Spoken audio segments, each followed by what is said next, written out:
You are now listening to the fastest show on iSports Radio. My name is Darryl Kinsey Jr. Welcoming you to the lap of the extra mile for today, March 31st, 2025. And we saw Denny Hamlin dominate at Martinsville. Formula One's heading to Japan. And the NHRA was in somewhat sunny California for their third race of the season. To help me talk about all of that are my co-hosts, Christopher Lehman, Michael Ward, Jenn B. Howdy, howdy. Hello. Hello, everyone. Thank you to everyone joining us this evening. We're going to pay some bills, and we'll come right back to start the show after this.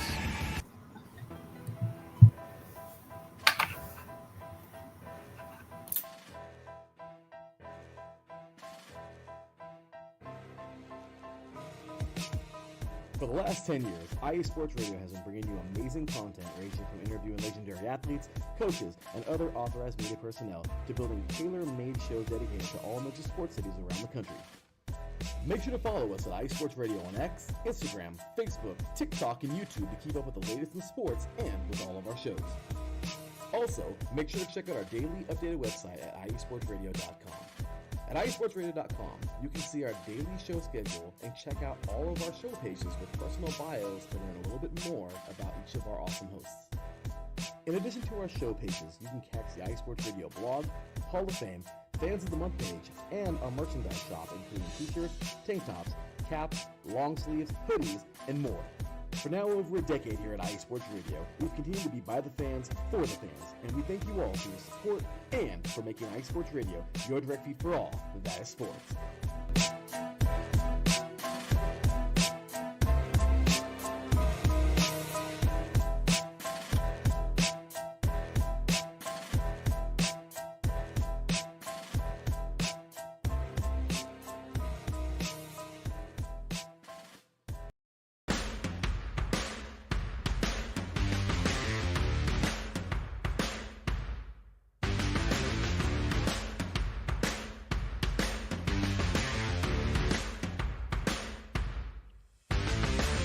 IE Sports Radio fans, this show is brought to you by Planet Jerky Premium Brisket Beef Jerky. Planet Jerky is the official jerky of the 2022 California League champion Lake Elsinore Storm, Single A affiliate of the San Diego Padres. This all brisket jerky has gluten-free options, contains no MSG, no sodium nitrate, is low in sugar, and high in protein. Go to their website at planetjerky.net and follow them on Instagram at Planet Jerky. Planet Jerky, the jerky that's on a whole other planet.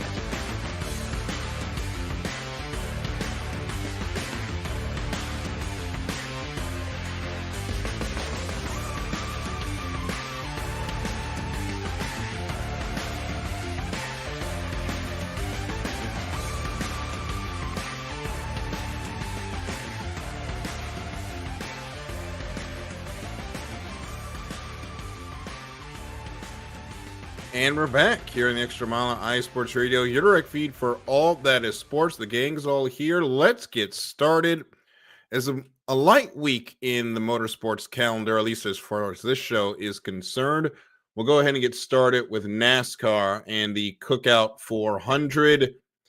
And Chris, that race was pretty much simple. Denny Hamlin came, he saw, and he dominated en route to victory. I need to unmute, folks. Hold on. Darryl. We need a hotkey on StreamYard. Unfortunately, we don't have one. Yep. So unfortunately, I did not watch the race. However, saw a couple highlights. Looked pretty good. Didn't know that Denny Hamlin necessarily, conquered it great. I saw Bowman was up there doing pretty good for most of the race. Something happened. No idea what happened. But the talk of the town, from what I understand, is the Xfinity race. Oh, yeah, and we're going to get to that as they had a pretty messy finish in Xfinity. Sammy Smith is not going to have a lot of Christmas cards to write this year because he's not going to have that many friends. But Denny Hamlin takes the win, gets the Xfinity fastest lap as well. 274 laps led in the event. Jen. That 11 car gets the first win for Progressive in NASCAR, and he was on it from the word go. He was. He did very, very well. There was a couple of times I thought maybe Bell was going to catch him, but he fought him off and he got it done. Yeah. And Christopher Bell, Bubba Wallace, Chase Elliott, Kyle Larson, your top 5. The surprise here, Michael, this is usually a track that Hendrick has pretty much made their playground, but you got 2 Toyota teams in the top 3. Chase Elliott led 42 laps, but could only muster 4th, then was really struggling through traffic there in the last segment of the race. Yeah, it was quite interesting not seeing Hendrick not as dominant as they were. Like you said, they had Chase Elliott up there fighting for the lead at one point, but he surely dropped back. And I think one of my biggest surprise was Bubba Wallace with the 3rd place finish today. I think he's doing really well with his finishes lately. And I feel like he's going to win soon personally, but yeah, it was a very strange race. It was strange to see the Toyotas 1, 2, 3, but I guess this is just the nature of the season. There might be a lot of changes happening that we just don't know about. There's a lot of folks that are happy to see Bubba Wallace at the sharp end of the grid on merit. This guy is one of them, of course. But you look at that 23, and of course, it feels like the NASCAR broadcast our segment for us is always checking in with Bubba Wallace, but we've got a bunch of Bubba Wallace fans here. He had a great race. Unfortunately, even with the points, he fell back to 8th despite finishing 3rd.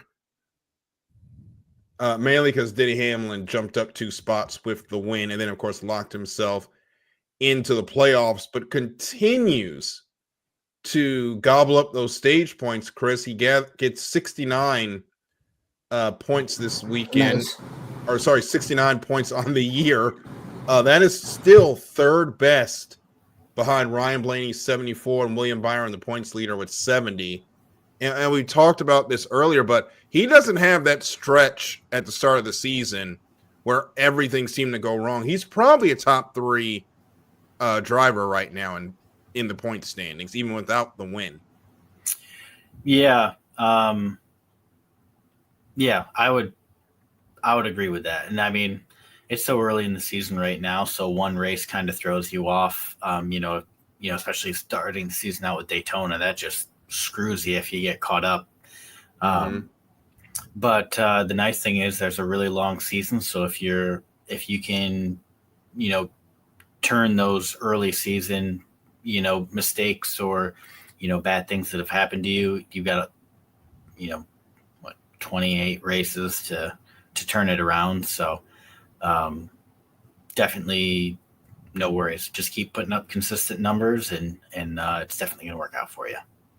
Yeah, despite losing the 2 spots, you're happy to lose those 2 spots because your team owner won the race and not because of a drama that happens during the race. But Michael, you put it into perspective like this. You watch how Bubba Wallace drove the last couple of years. The beginning of the season was always a disaster. This year, they've been consistently fast. There was a crew chief change to Chris Denke that has worked out. And you're looking at that car. Don't let him get a win. Because if he gets a win, this team is probably going deep if they can keep this early season momentum going into the future. I think he's just finally found his footing, maybe. Now, we all could say this, and then next thing you know, he's down in the dumps. Knock on wood, that does not happen. Well, let's not say that. Yeah, I think he's just finally found his footing.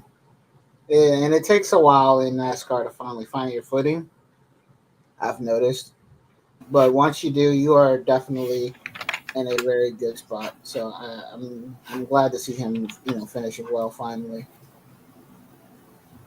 Yeah. Yeah, you just gotta find your combination. You need, the driver to have that crew chief that you connect with, that, can hear what you're saying and change the car and adjust it to the way that you need it. And so I think Bubba and, the first couple of years out of 23XI, we really, and rightfully so, didn't expect a ton. You're a new organization. It's going to take a couple years. You're not going to come in and start putting up numbers that, Hendrick or Gibbs or Penske, they're putting up. But they've done a good job, just like Trackhouse. Both teams have done a good job. Trackhouse has kind of fallen off a little bit, but 23XI, I think they're hitting their stride.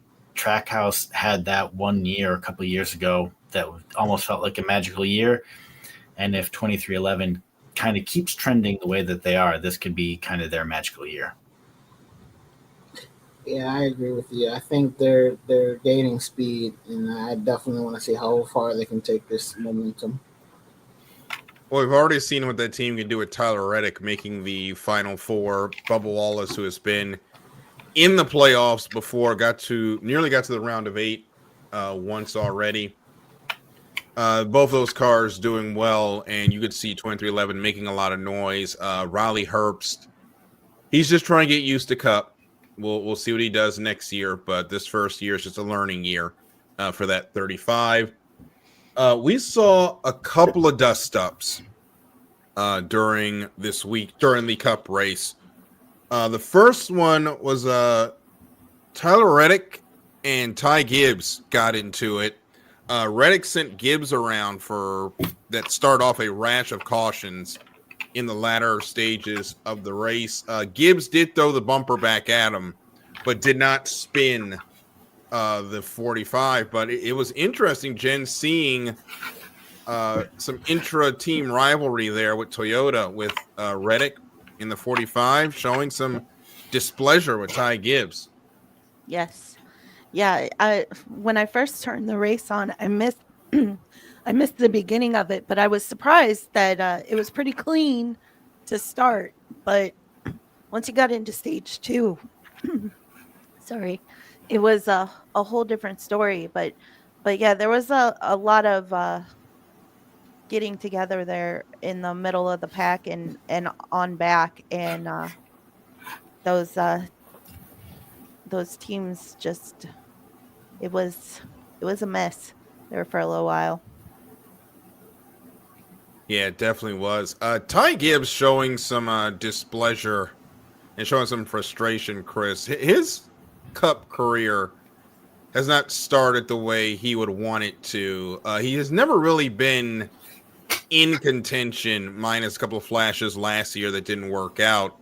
And I wonder if some of that went into what we saw last night or yesterday, where he really put the door to Reddick there after what looked to be just an accidental spin by the 45. Yeah.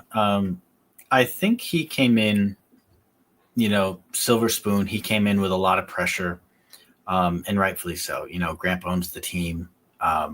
And that carries with it a ton of baggage to come in and perform right away. And when you displace Kyle Busch, I mean, first ballot Hall of Famer, one of the greatest to ever drive a race car, that is a ton of pressure to put on like a 19-year-old or whatever he is. He's definitely down in that range somewhere. And so, we've seen him have flashes of potential. But at the same time, we got to remember that he's a kid. He's a kid. He's got more pressure on his shoulder than most of these other drivers have, just with the, that chip to prove himself and prove that it wasn't just Grandpa's money that put him in the seat. And I don't particularly care for Ty Gibbs, but as an empathetic person and somebody that just understands life, I can see the situation for what it is. And so, it just comes down to the pressure, and he's going to mellow out with age. Every couple of years, there's a young driver that we call a hothead, and they mellow out by the end of their career. It happens. Denny was a hothead for a long time too. Both of the Busch brothers, the list just goes on. Every handful of years, there's just Ross Chastain, that's another one. So I think he's going to mellow out with age. I just think he's got a lot of pressure on, and until he really cements himself, he's just going to have that chip on his shoulder, and he's going to be, in his own head making boneheaded mistakes.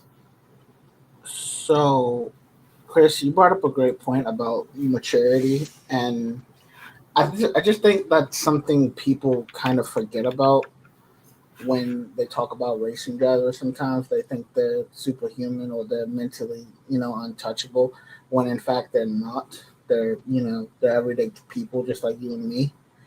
And I just think people don't factor that kind of stuff in. You know what I mean? Mm-hmm. A lot of folks don't, and especially with the Cup Series, it's like if you don't succeed immediately, then you suck and don't belong there. And it's always frustrating because the young drivers just don't get a chance to develop. I think the only reason Ty Gibbs will get a chance to develop for Joe Gibbs Racing, ironically, is because of his last name, because usually at this point he'd be on the hot seat. But I think we all know at this point he's not going anywhere out of that car. But Ty will have his opportunities to hopefully succeed in the future. I would just maybe jump in on that. I don't think that I necessarily agree that his last name is what's keeping him in that car. I'm not saying it's keeping him, I think it's what I should say is giving him leeway. Because I mean, look at Hendrick. They replaced 4, championship caliber drivers, Hall of Fame drivers. They put 4 young guys in there and gave them time to develop. Look at William Byron. I mean, his first 3 or 4, maybe even 5 years in Cup Series was, 3 wins total or something really low like that. And look at who he is now. I mean, these team owners, they know, you look at the Gibbs camp, and Christopher Bell was, he's a prodigy, but they gave him time. Look at, other teams like Ross Chastain. I mean, he had a rough time getting in here, but when he came in, he had all the talent in the world just because people backed him. So I think Ty Gibbs would definitely he's got a little more slack than most people, but I think he would still probably have another year or two before, a realistic decision would have to be made on whether to keep him or not. I think for NASCAR, I don't think I've ever really seen somebody like come in, maybe, I'm sure all of you have, and just start immediately contesting for championships. Not championships, but he came in and won the first race. Yeah, I was about to say competing for championships. Yeah. I don't think I've seen anyone like come in immediately and start competing for championships. They take a while to develop, and I think that's the main thing we have to keep an eye on, or keep mention of, is it talent takes development. Mm-hmm. On the other side, we also have Joey Logano. Speaking of Ross Chastain, Logano and Chastain got into it as well. Logano had some comments post-race, basically saying that Chastain drives out of his mind, and it seems like the old Chastain is coming back. But that's rich coming from him. Yeah, that is rich coming from him. Yeah. I think that is a pot calling the kettle black moment, to be honest, with the history that Logano has. I mean, really. Let's bring in Matt Kenseth for comment. I think you can count not on 2 hands the amount of drivers who will call that comment out. Yes. So here is so the finishers for that. Chastain finished in the 5th spot. Logano was 8th. Gibbs and Reddick were 13th and 14th. So they finished like right next to each other. It's going to be interesting to see, of course, whether or not it's just short track hurt feelings or this stuff continues on for multiple weeks, because as we know, race car drivers have long memories. And we're going to take a quick break. When we come back, we've got to get into what happened at the end of the Xfinity Series race, because I have my opinions on what should happen to a particular driver involved and I don't think it's the popular opinion. But before I do that, big shout out to Anzia Racing for allowing me to join them for the Crux Cup 24 this past Saturday and Sunday. Sanguis Luna came out and did exactly what they expected to do with a great opening stint from Fresh and a great penultimate stint from Fresh. They end up taking the win in the inaugural Crux Cup 24, completing 343 laps on the event with Black Star Racing and Frontier Consolidated Racing rounding out the podium. So congratulations to everyone in that event, and congratulations to everyone that participated in what was a historic first race for Anzia Racing for 24 hours in a game environment that was challenging for Star Citizen fans, but hey, we got it done. So we're going to take a break, and when we come back, more in that wild Xfinity finish here on the Extra Mile on IE Sports Radio, your direct feed for all that is sports.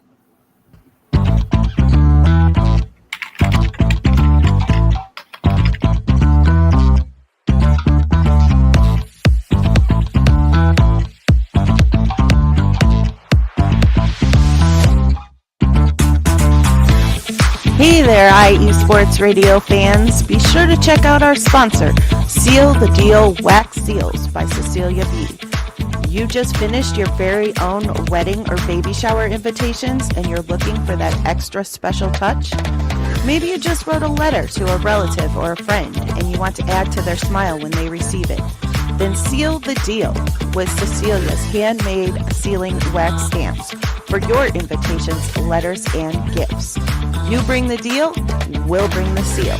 You can find them on Instagram at sealthedeal_wax stamps and on Facebook, Seal the Deal Wax Seals.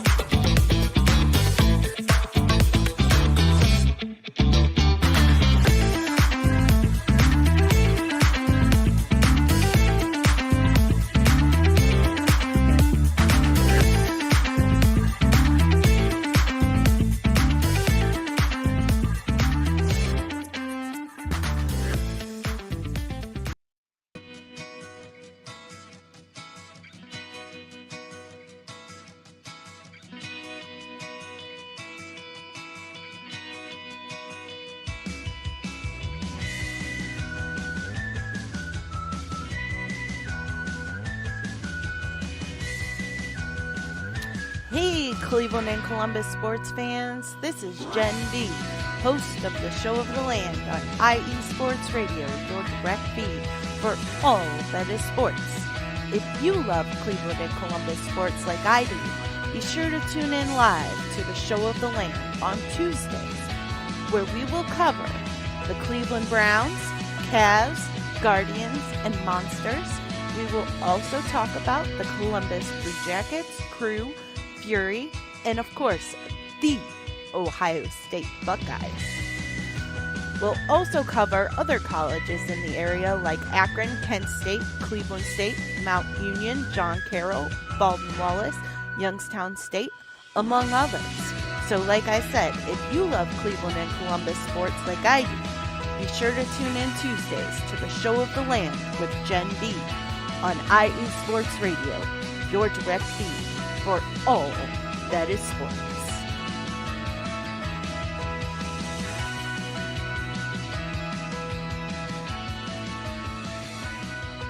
And we're back on the Extra Mile here on IE Sports Radio, your direct feed for all that is sports. The gang's all here, and thank you all for joining us in the chat. If you've got some comments, whether you're on Twitter, Twitch, or YouTube, make sure to get your comments in. We will read them out live on the show. It is time to get into the Xfinity Series debacle that was on Saturday. And it's not just the finish. There were a couple of incidents during that race where guys were just driving out of their heads, getting into each other. But the story, the wreck that has made the rounds was, of course, the last lap. Sammy Smith dove in on Taylor Gray, completely misjudged it, and ended up turning around. Gray came off turn 4, made more contact, and ended up causing a melee at the end. It was unfortunate what happened there. I think some folks are going out of their minds saying that Sammy Smith needs to be punished or suspended, especially anyone that's saying he's suspended. Because in my opinion, to steal a Joey Logano quote, that's short track racing. I've seen that move done hundreds of times. I've seen it fail hundreds of times. I've seen it work hundreds of times. It's what happens when we come to a short track. And for all the people complaining that, oh, the Cup race wasn't that great, you had a short track race with the Xfinity Series. That's what that was. And we're sitting here whining because the Xfinity Series had a short track race. What side of the fence are we going to be mad on, NASCAR social media fans? And can we be consistent? Because you guys are as consistent as NASCAR is at officiating when it comes to what you're mad at. I'm just going to be honest. Because we're mad that we're not seeing the beat and the bump and the banging and the bad tempers in the Cup Series at Martinsville or Bristol for that matter. We see it in the Xfinity Series and you're mad? What are we doing here? What is the end game other than we all need to make that social media revenue because rent is due tomorrow? Like, I don't get it. Chris, Jen, Michael, what did you guys think about the Xfinity situation? I don't know. I'm torn. Kind of where you are, and then versus the other side of things where it's just like, amateur. I mean, I know that they're amateurs by comparison, but kind of amateur hour. So I don't know. I'm kind of torn. It's one thing if you give someone the bumper and then you go around and win the race, but you just look like a jackass when you give somebody the bumper and then you both miss out.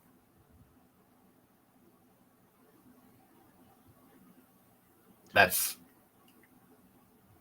kind of agree. If you're going to give somebody the bumper, at least win the race. Yeah. You just look like a jackass. And there's some folks that I follow on here talking about Sammy Smith went too far. Austin Dillon tried to commit vehicular manslaughter last year. I'm just going to say it. Like, he tried to kill Denny Hamlin at the end of that race. I think the line, Taylor Gray at least got hit and spun around in the left rear corner. We're acting like Sammy Smith did what Austin Dillon did. That's my view of it. I think we're going too far in the Sammy Smith needs to be suspended. But, Jen, I think what does need to be talked about, the Xfinity Series, when Noah Gragson was there, and now it's Sammy Smith and Austin Hill and Jesse Love and everybody, and all the drama that goes on with Austin Hill and Sheldon Creed and their time at RCR. There are a lot of folks that do not like each other in Xfinity, and I think it always plays out at the short tracks because you're in such close proximity with each other, and these folks do not like each other on a personal level. Right. Yeah. I mean, it, like you said, it's close proximity. There's not a whole lot of space to spread out. So if your tempers get going, the accidents or the crashes are going to happen, and there's nowhere to go. Like you can't get away from it. So, I mean, it's small track racing, like you said. So it's. Michael, what are your thoughts on it? Xfinity, something has to change, but I think you got a lot of tempers and a lot of folks that are with rival. There's a lot of folks. I'll take it to NASCAR Thunder 2004. There's a lot of guys that have the red rivalry chevrons over other drivers' heads when they're going around the racetrack. He's muted. Oh, okay. So we'll come back to Michael later. But Chris, I'll throw that to you then. For those of us that played He's NASCAR back. Thunder 2004, a lot of rival chevrons when that race starts. Yes, Just with Michael, folks go that do ahead. not like each other. Can you hear me? Now Yeah, we got can. you now. Hello? Okay. Yeah, a lot of people are hitting the intimidated button out there, but you got to get close first and then hit the intimidated button. That way they slide out the way. But I used to abuse that intimidator button, by the way. Oh, you were a villain? Oh yeah, it was. That's crazy. Hero path all the way. Anyway, I think I don't know what you do to fix it other than allowing the veterans to come back and stomp on them again. Well, nobody wants to see that. Exactly. So I don't know what you can do. Me personally, I do really just feel like, beating a dead horse here. It is very much just short track racing. You got to give the guys a chance to learn and make their mistakes, I think. Isn't I that don't the think whole you can point of Xfinity? I'm confused at what Xfinity is supposed to be at this point. Like, it was started as a secondary series to give some drivers some experience. Then it became the Cup Series B main. Now it's back to kind of a developmental series. That is the one series that does not have an identity. Kind of like Visa Cash App Red Bulls Racing. Yeah. Just like that. We'll get on that later, folks. Yep. Going back to the video game thing, right? The rivals and friends. Mm-hmm. Everybody had that one driver that was just always a rival, no matter what game, no matter if you started a new career. Mm-hmm. Everybody had one rival that just really pissed them off. Who was your guys's? Mine, no matter what game it was, if I restarted, me and fucking Greg Biffle would always get into it. God, that's a name I haven't heard in a while. That's a name I haven't heard in years. Look, I just hate the guy, and it's just from video games. I'm sorry, Greg Biffle, but you suck. Oh, geez. I was just playing NASCAR Thunder 2003 earlier, or a couple of months ago, and who was driving the 4 in 2003 or 2004? Michael, you go while I look this up. Was it Steve Park? No, that was the one. Wasn't the one.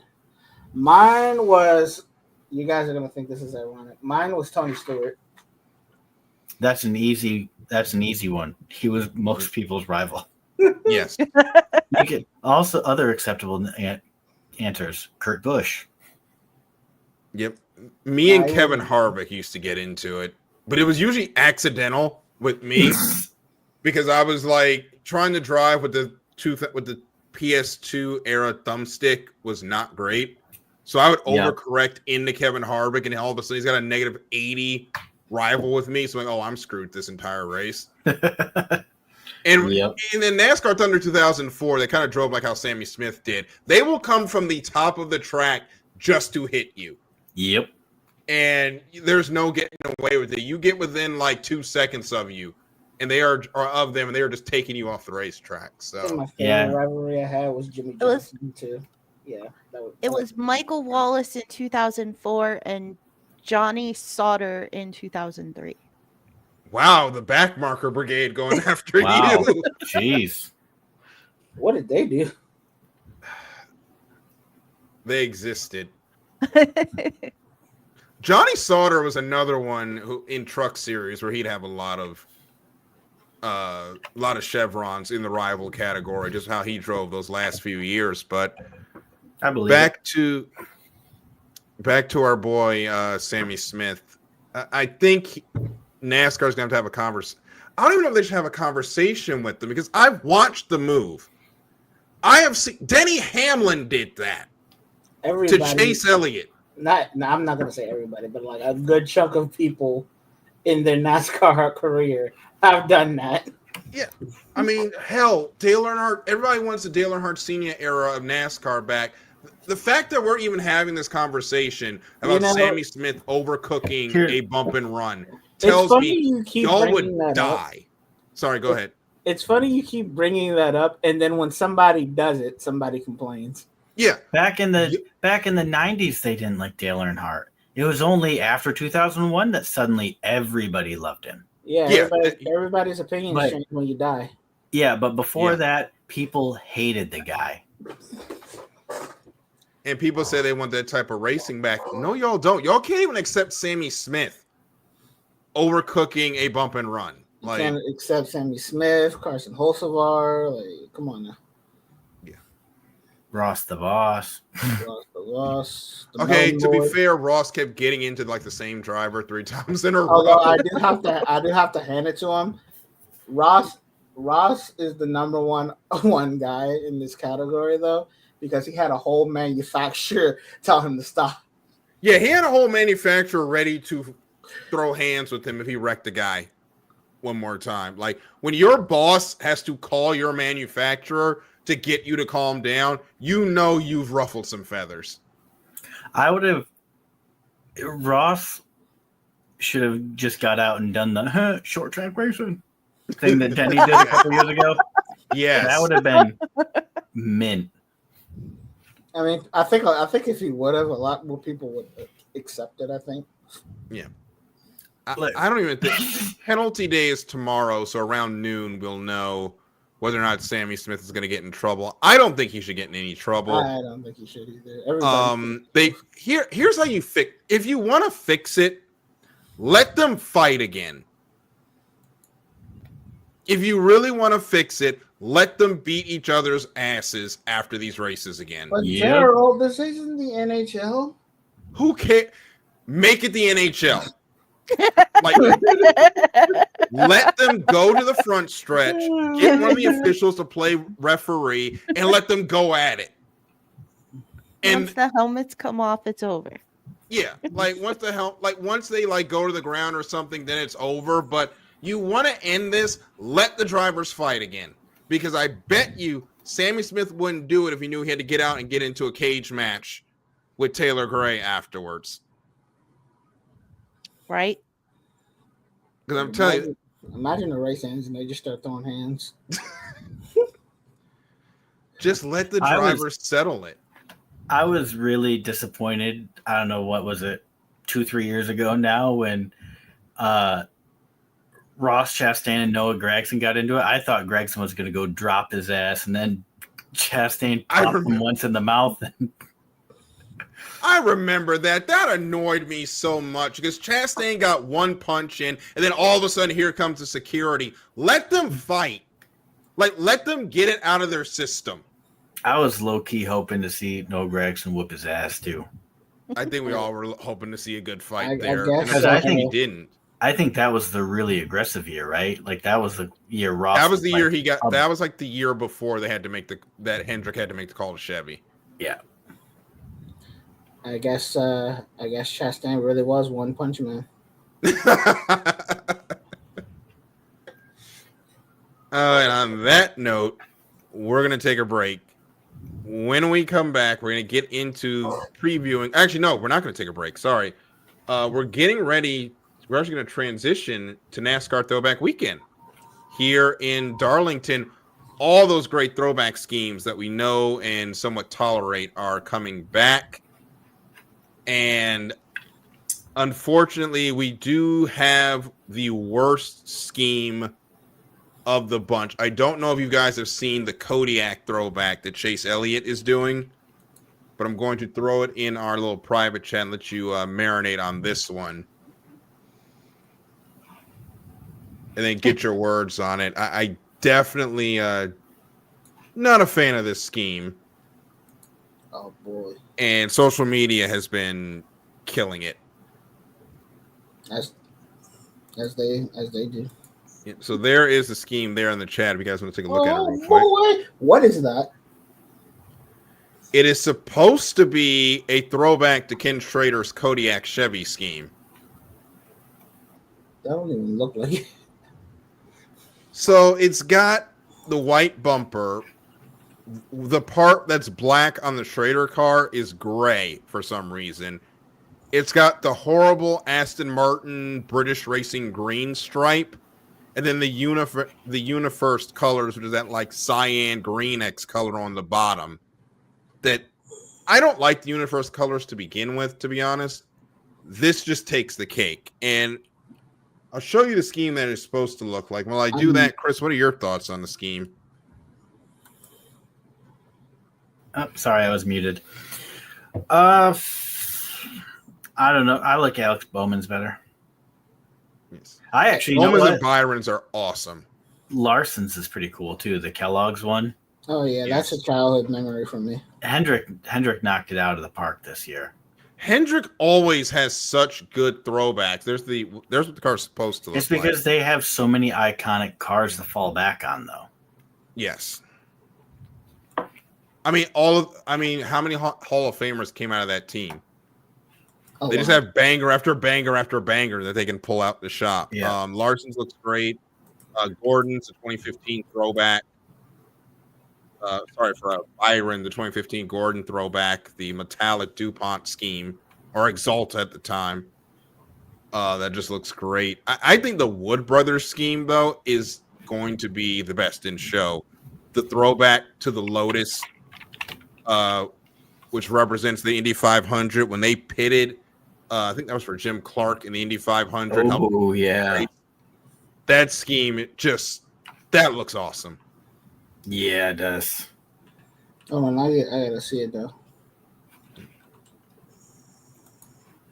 And NASCAR has all these schemes posted on their website to go and take a look at. If you would like, as we get ready for Throwback Weekend at the track Too Tough to Tame, Darlington, you go there, you know you're going to hit the wall, and you know your handling's going to be bad. You just have to be less bad than everybody else. That is the way of trying to race Darlington. It is one of the few super speedways, probably the only super speedway at this point, where you still have to race the track more than you race the other competitors.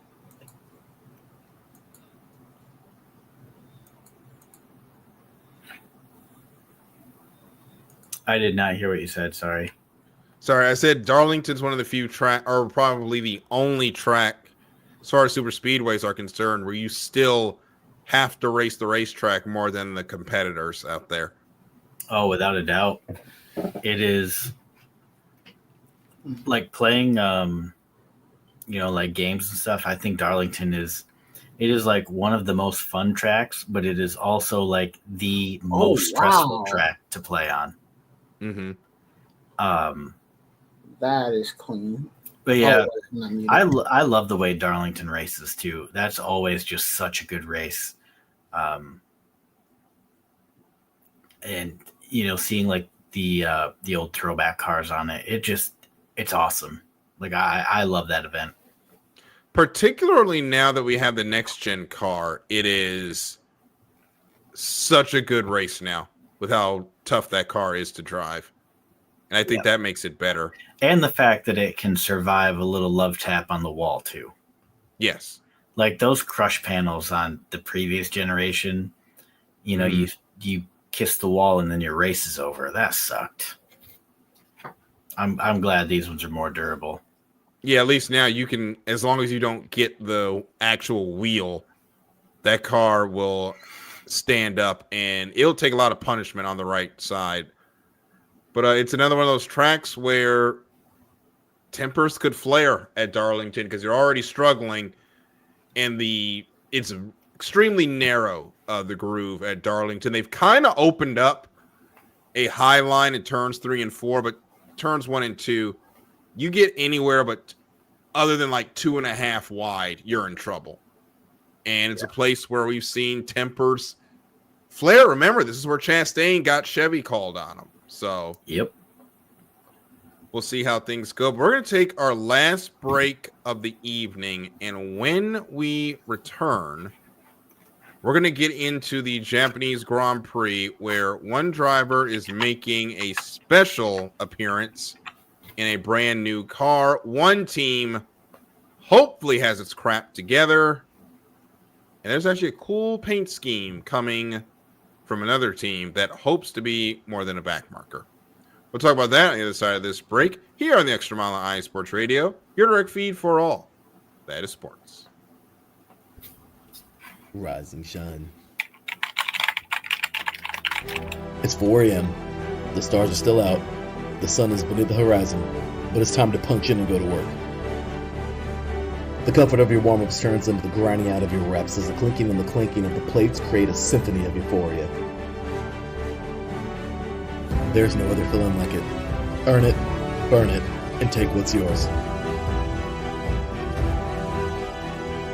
IE Sports Radio has proudly partnered with Vital Apparel, a brand that not only fits great, but also promotes and donates to mental health research. Use our code IESR to get 15% off their comfortable and inspiring gym wear and help them on their amazing journey to support mental health. Go hard, take part in your iron therapy, and be strong. Because when your mental health is as strong as you are, there's no telling how far you'll go.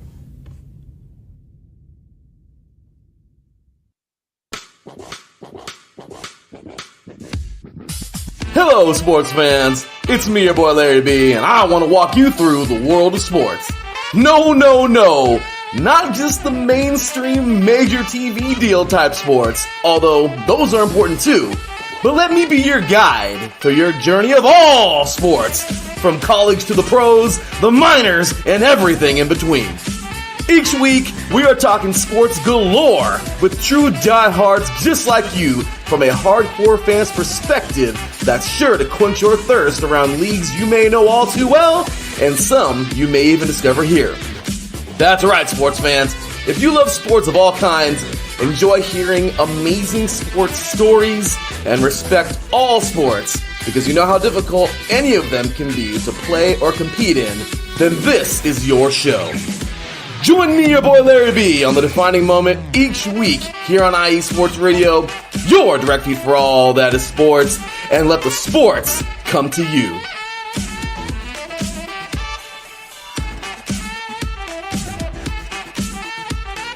Back here in the Extra Mile on IE Sports Radio, your direct feed for all that is sports.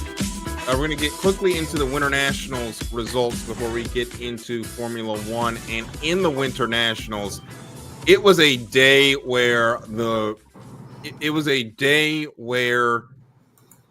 underdogs reigned up until the finals. And then the drivers that we are used to seeing in the winner's circle basically said, okay, you've had your fun. Now we're going to go and collect our wallies now. So in the pro categories, Clay Millican picks up the win over Tony Stewart, who smoked the tires in that final, going for career win number 1 for Stewart. That'll have to come another day. Jack Beckman wins the funny car edition of the Winter Nationals. He took on, in that final round, took on Dan Wilkerson, who also spun the tires after being a little late on the tree. Jack Beckman goes 302 miles per hour to give John Force Racing win number 300.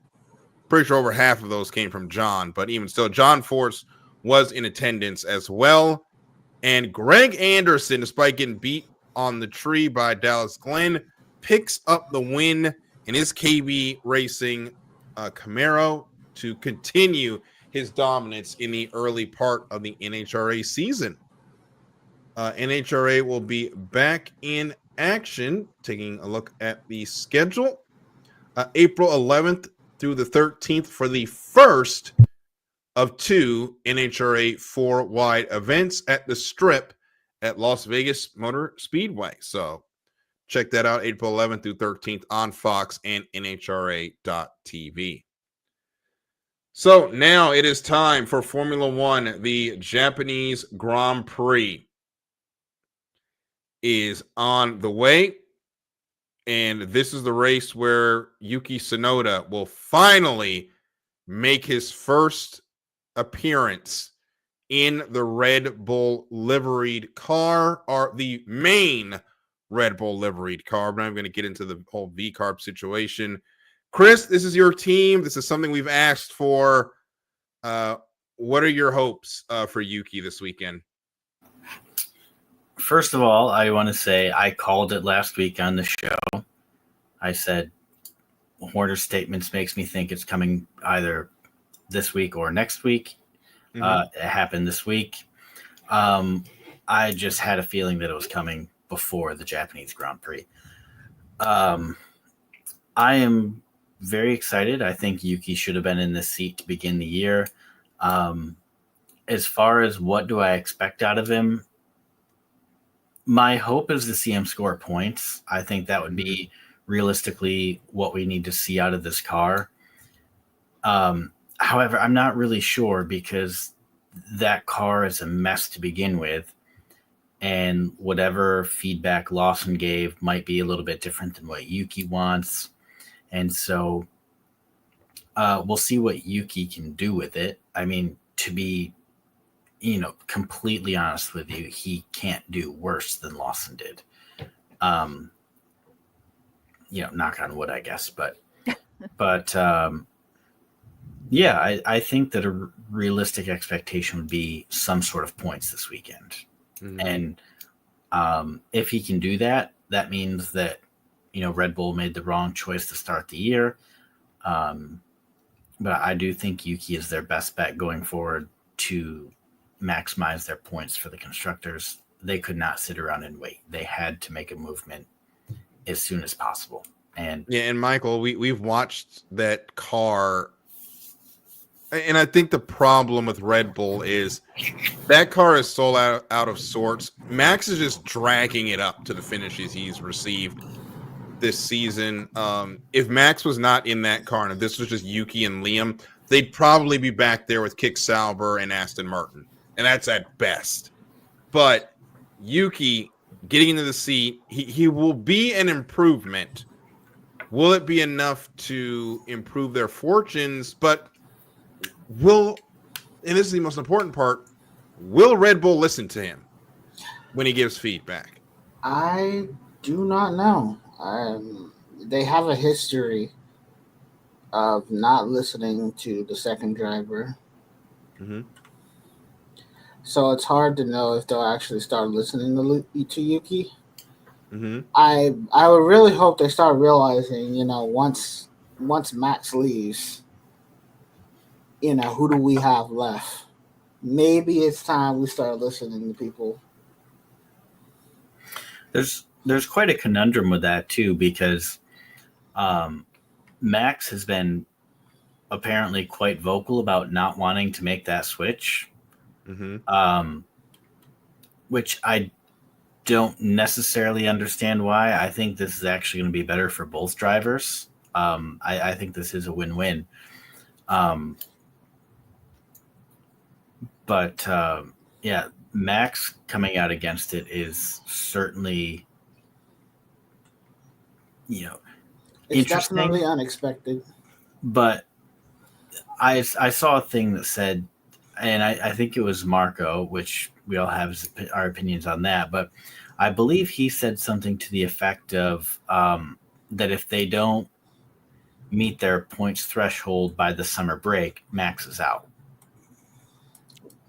No. Max is out as in at the end of the season? They're not going to fire him. Oh. No, he fires the team.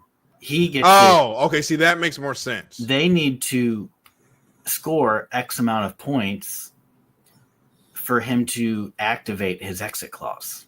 To say, you don't have any hair in your... Oh, no, I don't. He would never get fired anywhere for any reason. But yeah, I think there is a real genuine concern that if they aren't at their points threshold, he will activate that, and he will probably realistically go to Mercedes, because that I think is a real possibility. The fact that Toto and Jos Verstappen talk, that's an indicator if I've ever seen one. Yeah, but does he go to Mercedes or does he just retire? Because I don't know if he's going to stay around. He's made a lot of comments to that point of not wanting to be in the sport that long, and the baby's going to be born at some point this year. Also, another thing, if he goes to Mercedes, what happens to Russell? Because he's not under contract next year. Antonelli, I was about to say Antonelli is neither one of them are. Antonelli's just on I think he's got like a yearly agreement, basically. But Mercedes, neither of their drivers are technically under contract for 26. That's kind of crazy to me. It's like you bring them along for 1 year and then you get rid of them. Well, not Yeah, necessarily. Russell got a 1 year or 2 year extension in 2023. Yeah. And Antonelli, I'll check his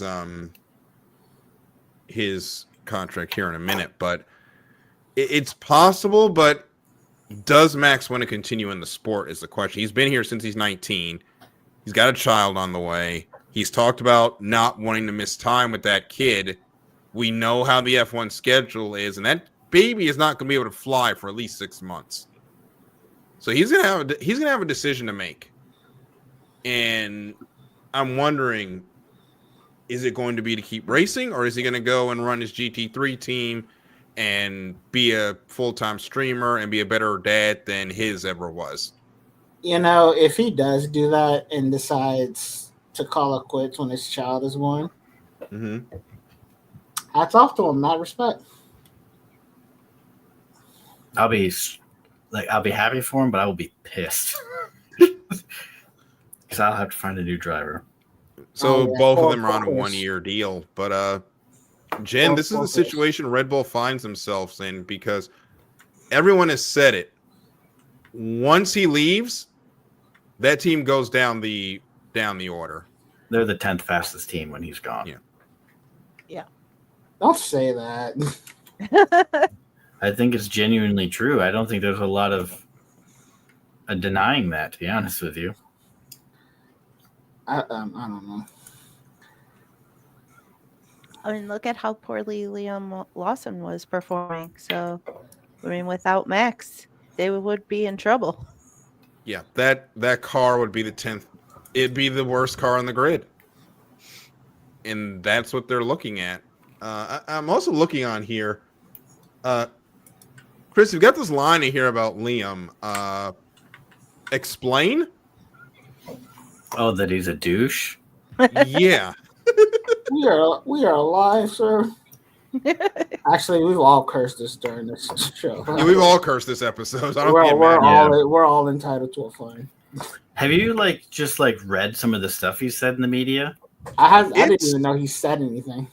It's a lot what he said. Like the Liam, the Yuki comment was ridiculous, and I think he's just lashing out because he barely got. If we really look at it, he didn't even get a chance, really, to make an impact. He got his chance at minimum a year before he should have. Mm-hmm. He should have been at V-Carb or whatever the hell we're calling it these days. He should have been there for probably 2 full seasons before moving up. Yes. If he should lash out at anybody, he should be lashing out at, Helmut probably, Marko? No, I think probably Horner. I don't know. The problem is you don't really know who is the boss when it comes to driver development there. I have no idea. I've stopped trying to figure it out. She's in charge of the Red Bull. But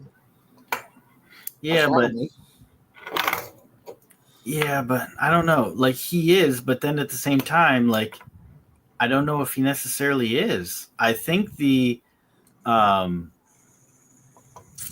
Nick DeVries thing kind of really took that out because the team even said we didn't want Nick DeVries, but Marco pushed for him and pushed and pushed. And I think Marco used up all of his goodwill with the team. And then it took, 10 races for even Marco to flip on him and get him out of there.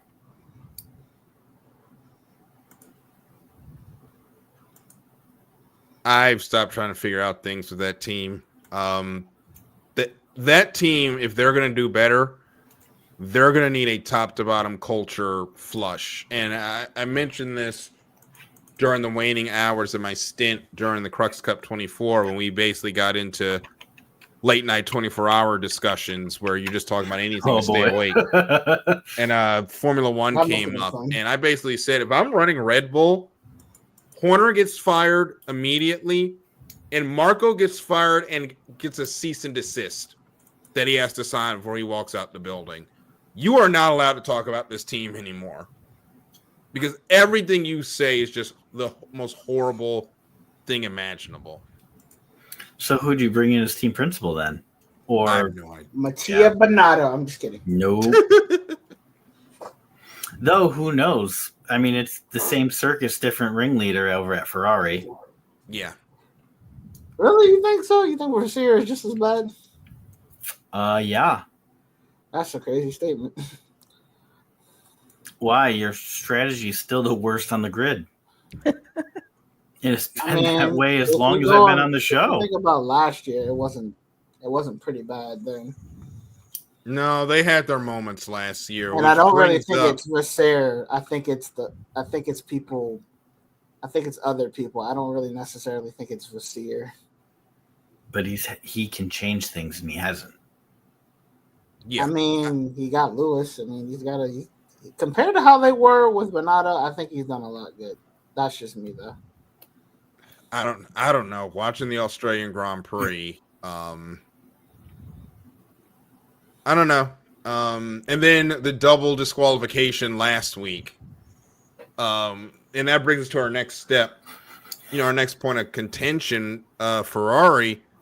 You've got the car, you've got the drivers. The strategy portion just cannot get out of their way. And at this point, if they have another oopsie daisy, if I'm Fred Vasseur, I'm firing all of them. Like, I'll do it myself for both cars at this point, because I think you could pluck us off the show and put us on the pit boards and do a better job than they've done at this point. Oh, yeah. I'm 100% confident in that. Yeah. I also think that I could land an airplane if I needed to. I don't think I'm that. I don't think I could do that. I'm not that confident in you. Have you ever seen that thing that, like, statistically, like, the majority of men think that they could land an airplane if they had to in an emergency situation? Yes. All right, download Microsoft Flight Simulator and do that. I 100% think I could land a plane if necessary. All right, go ahead, do it. I've flown enough Flight Simulator to give it a shot, but I don't think I would. I've played more Grand Theft Auto than I can. See, that's where I draw the line. Okay, moving swiftly away from that train wreck. Actually, Ace Combat, though. I love Ace Combat. Oh, I love same. the I Ace love Combat Ace series. Keeping our conversation with the big teams, and we'll come back to the paint schemes in a moment. McLaren's going to have to make a decision soon on which driver they're going to back for this championship, whether it be Lando or Oscar. We've seen them both run well in the first two races. Lando, though, he has struggled by the standards of that car. And I think if Oscar pulls out another win, you've got to have serious conversations at McLaren HQ about switching to Oscar Piastri as the number one. Because Lando should be doing better in that car than he is right now. But Lando is Zach Brown's golden boy. I don't think there should be any team orders to begin with. But that's just me. I don't think they will do it until we have a Nico Lewis situation. Oh, where they're taking each other out? I think the first time where they make contact with each other, and whether it leads to retirements or not in the race, I think the first time that they come away with car damage, I think that's when they sit down. But other than that, they have a clear advantage on the field, unless you're Lando and you deny that. But I think you have to let them race, because we're 2 races into the year. It is too early, and you have too much of an advantage to already start holding one driver back.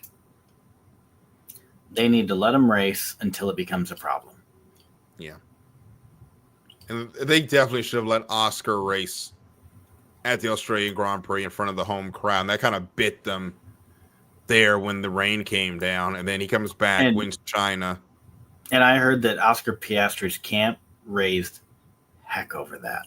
Well, one of those guys over there is Mark Webber. And remember, he went through this with Vettel. So I know he wasn't happy. Yeah. So he's going to be pushing, especially if Oscar wins on Saturday night. That Australian ear, or voice in Zach Brown's ear, is going to get a lot louder as things go on. I remember like 2 years ago we were talking, and I think there was kind of a consensus agreement that Piastri was kind of, a little miffed in the head for choosing to go to McLaren. It was a much different team at the time. Yeah. And look at Alpine. They've fallen into nothingness now too. So Alpine looks like they're going to end up selling to Michael Andretti at some point. Yeah. So Piastri, I do apologize to you. My judgment was bad. Yours was good. Yeah. I think all of our judgments were off on that one. Because I think we dragged him pretty bad over that. But that was the year that Alpine was pretty good too. Yeah, that was the year where Alpine looked like they were finally going to look like a constructor team, and McLaren was going nowhere. Yeah. There was context. Yes, there absolutely was. Meanwhile, though, Williams continuing to it's only been 2 races, but 17 points over Ferrari. We've seen that one before, although they were racing for World Constructors titles at the time. That team played a gambit to put all their chips into the table for 2025. So far, so good with Sainz and Albon. Yeah, I think they make a great pair. Did you see that over the last couple of weeks it came out that Red Bull tried to get Albon back in the offseason? I'm not surprised they tried. Yeah, they tried, and he said, "Nah, dog, not for me." He said, "Nah, I'm good. I see what y'all got going on over there." I'm glad he found a home. Same.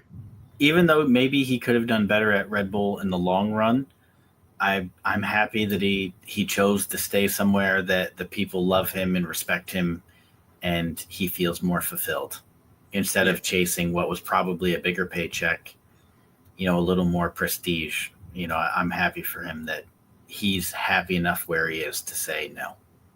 And he's rewarded them with points. And right now he's 6th in the standings with 16 points.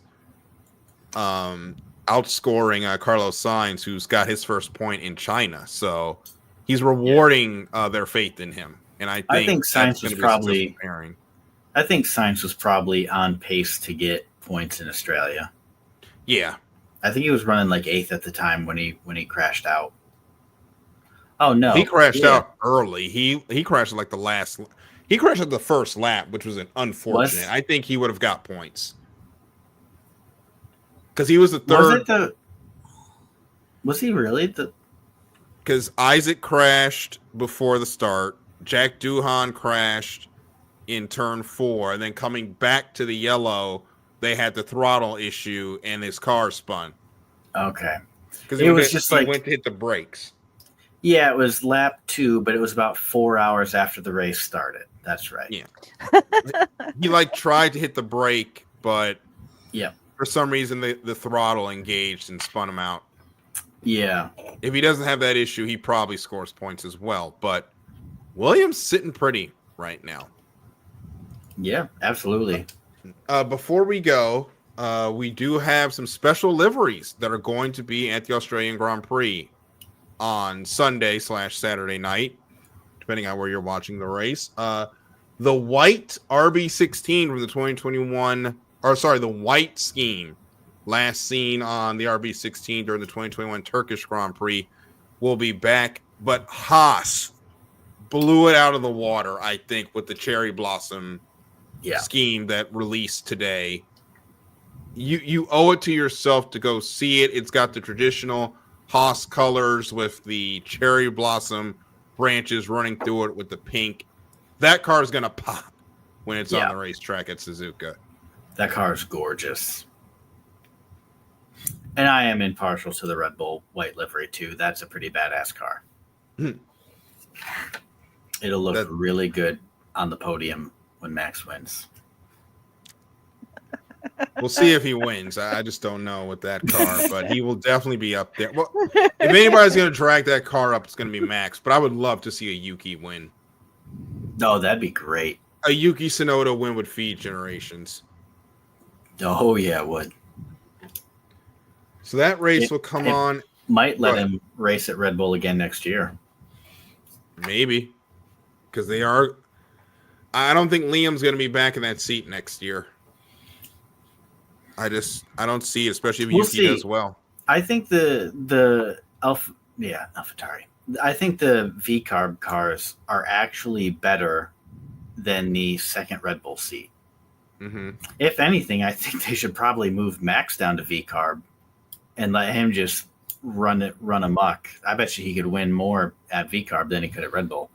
Well, they have the better car at V-Carb, it seems. So yeah, that's what I'm saying. Let him turn some laps. So you can see the Japanese Grand Prix at 1 a.m. on April 6th. If you cannot stay up for that, I am sure that actually ESPN will replay the race later in the day. NASCAR will also be in action at Darlington Raceway Sunday, April 6th at 3 p.m. on FS1 for the Goodyear 400. Xfinity will run on Saturday at 3:30 on the CW. Trucks are off until Bristol on Friday, April 11th. And that week that Craftsman Truck Series comes back, we will also see the NHRA come back. We'll have V8 Supercars having their third round of the season, and IndyCar and IMSA will be racing in Long Beach that weekend as well. So this will do it for this edition of the Extra Mile. Chris, your final thoughts? If Yuki Tsunoda wins, Darryl, next week we got a cold open with a Toro Rosso with Minardi DNA. All right. Hopefully that happens and we can see that. But God bless Yuki Tsunoda. Hope he does get a win on Sunday. So that'll do it for this edition of the Extra Mile. For Jen and Michael and Chris, I'm Darryl. Thank you so much for listening. And we will see you at the next green flag. Good night, everybody.